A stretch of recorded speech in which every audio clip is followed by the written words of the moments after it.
আমি বাড়িতে চলে আসলাম। জরুলদের বাড়ির কাজের মেয়েটা আমাদের বাড়িতে আসে। তার 3টা ছেলে হয়েছে, কিন্তু ও বাসায় এখন আর কাজ করে না। সে এসে বলল, আপা এখনো আপনার রুমটা আছে?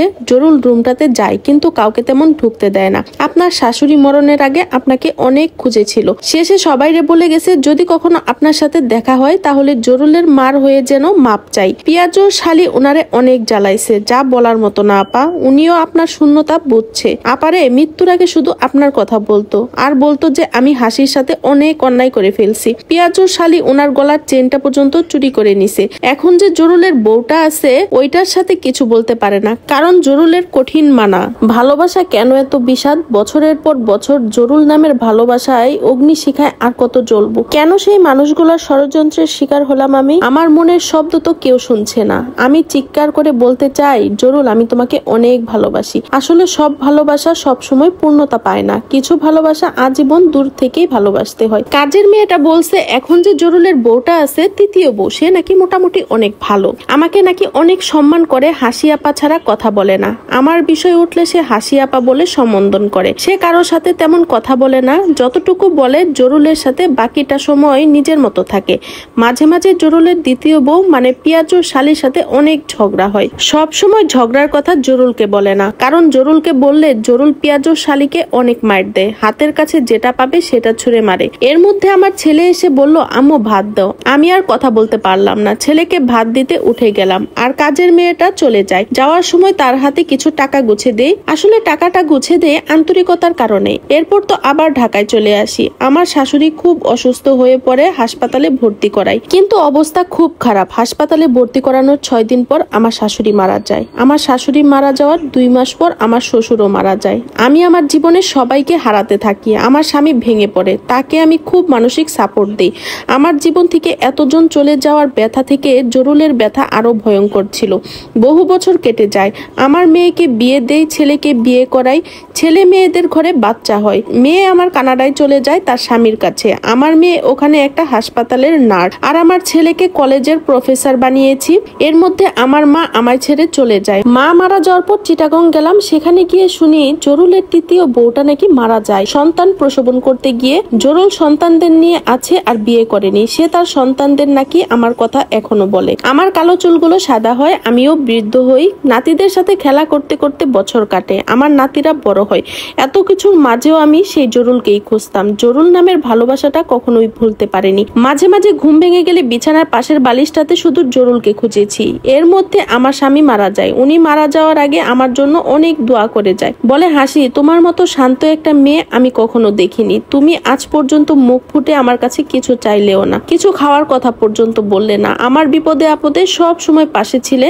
মৃত্যুর পর তোমার সাথে আল্লাহ যেন জান্নাতে আমাদের দেখা করায়। আমার স্বামী মারা যাওয়ার পর তার শূন্যতা আমাকে পুরাতো, কিন্তু জরুল নামক ভালোবাসাটা তখনও ভুলতে পারিনি। আমার জীবনে 2টা প্রিয় মানুষ আমাকে ছেড়ে চলে গেল। আমার স্বামী মারা যাওয়ার 5 বছর পর হচ্ছে আমার বড় নাতির জন্য মেয়ে দেখা শুরু করি। এর মধ্যে জরুলের মৃত্যুর সংবাদ শুনি।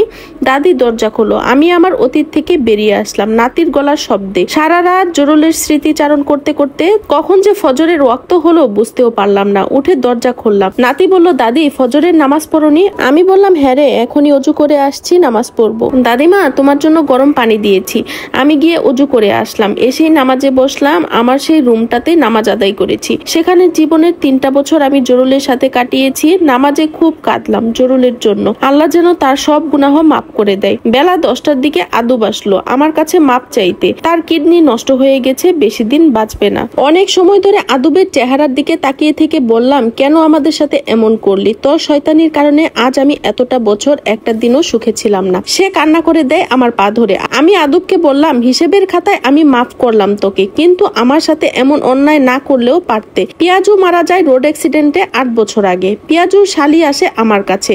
সে এসে বলে, আপা মাফ করে দিয়েন, আমি অন্যায় করেছি। আজ যেন সব মাপ চাওয়ার দিন। কি আজব, এত বছর কেটে যাওয়ার পর মাপ চাইতে আসবে সেটা আমার জানা ছিল না। আমি আমার ছেলেকে বললাম, আমি জীবনের শেষ দিন পর্যন্ত চট্টগ্রামে কাটাতে চাই এ বাড়িতে। আমার ছেলে রাজি ছিল না, কিন্তু আমার আদেশের বাহিরেও যায়নি। আমি আমার জীবনের শেষ দিনটা জরুলের বাড়িতে আমার আর জরুলের কাটানো 3টা বছর সেই রুমটাতে থাকতে চাই।